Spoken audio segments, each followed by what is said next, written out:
زندگی بے بندگی شرمندگی، زندگی جو بغیر مقصد کے ہے، بغیر بندگی کے ہے، اس میں نہ دنیا کی کوئی لذت ہے اور نہ ہی آخرت کے اندر آپ کو کامیابی ملنے والی ہے۔ اور یہ مقصد حیات آپ کو قرآن کریم سے ملے گا،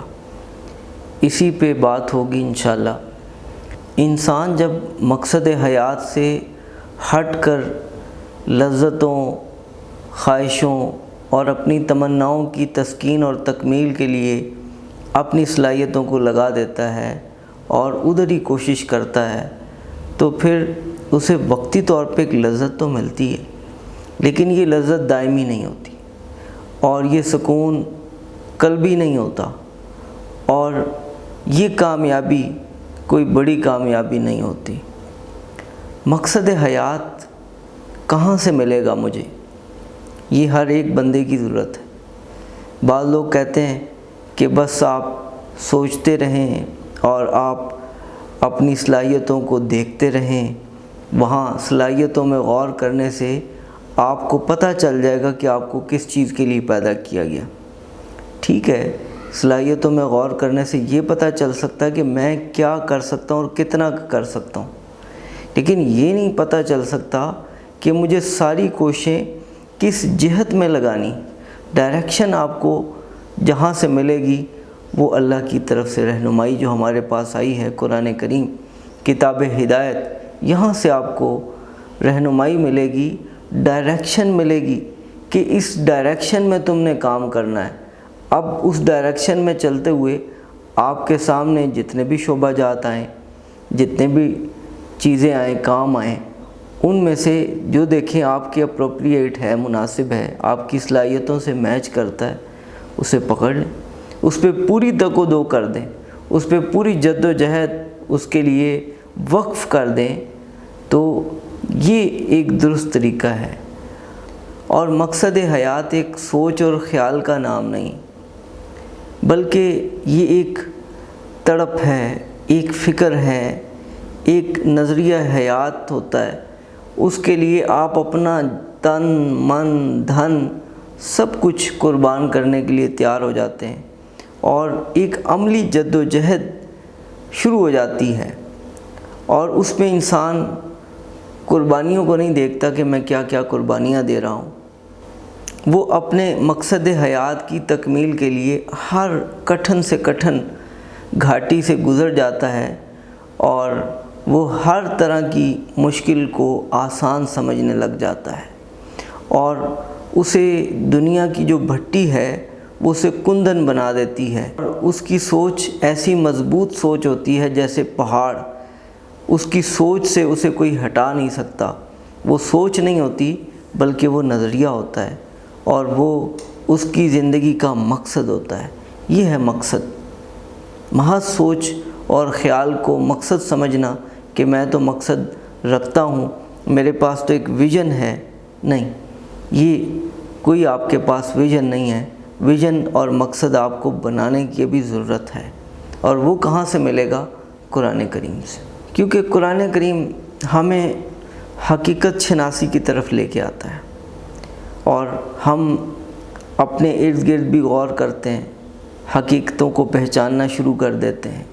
اور جو ایک بڑی حقیقت ہے موت اور حیات، کہ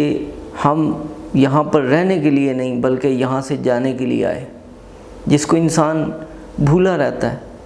اور انسان اس سے غفلت میں رہ کر انسان اپنے مقاصد بنا کر، اپنی پلاننگ بنا کر چل رہا ہوتا ہے، زندگی گزار رہا ہوتا ہے۔ تو قرآن ہمیں بار بار بتاتا ہے کہ تم یہاں کے لیے نہیں ہو، تم وہاں کے لیے ہو۔ اور قرآن پاک میں ایک ایسی برکت ہے کہ قرآن پاک اپنی طرف بندوں کے قلوب کو کھینچ لیتا ہے، اور ان کے قلوب کو نورانیت سے بھر دیتا ہے، اور بندے کو مضبوط بنا دیتا ہے، اور بندہ اللہ تعالیٰ کے راستے میں چلنے کے لیے تیار ہو جاتا ہے، اور وہ ہر وقت سوچنا شروع کر دیتا ہے کہ میں کیا کر سکتا ہوں اور کس طرح سے ہوگا۔ بس یہی کامیابی کی پہلی کنجی ہوتی ہے جو اس کے ہاتھ آ جاتی ہے، اور قرآن پاک کے علاوہ سے آپ کہیں مجھے ڈائریکشن صحیح مل جائے، ڈائریکشن آپ کو صحیح نہیں ملے گی، آپ کو غلط ڈائریکشنز ملیں گی، کیونکہ دنیا جو ہے وہ مفادات اور اغراض کا نام ہے، اور دنیا سے ہمیں اغراض اور مفادات ہی کی طرف ترغیبیں ملیں گی، آخرت کی طرف ترغیب آپ کو قرآن و سنت سے مل سکتی ہے، اللہ تعالیٰ کے جو پیارے ہیں ان کی زندگیوں سے مل سکتی ہے،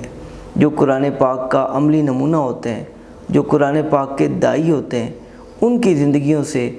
آپ کو قرآن پاک کا رنگ اور اپنی مقصد حیات آپ کو وہاں سے مل سکتی ہے۔ اللہ تعالیٰ نے بھی ہمیں دیکھیں قرآن بھی دیا ہے اور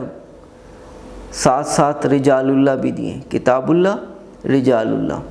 اور سورہ فاتحہ میں ہی اللہ تعالیٰ نے ذکر فرما دیا صراط الذین انعمت علیہم،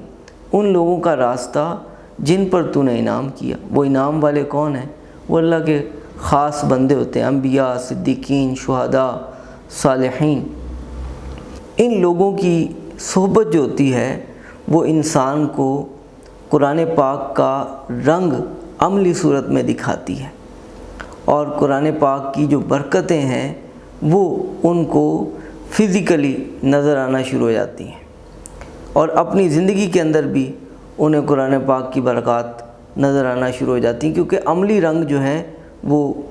اللہ تعالیٰ نے اس کے لیے رجال اللہ کو بھیجا ہے۔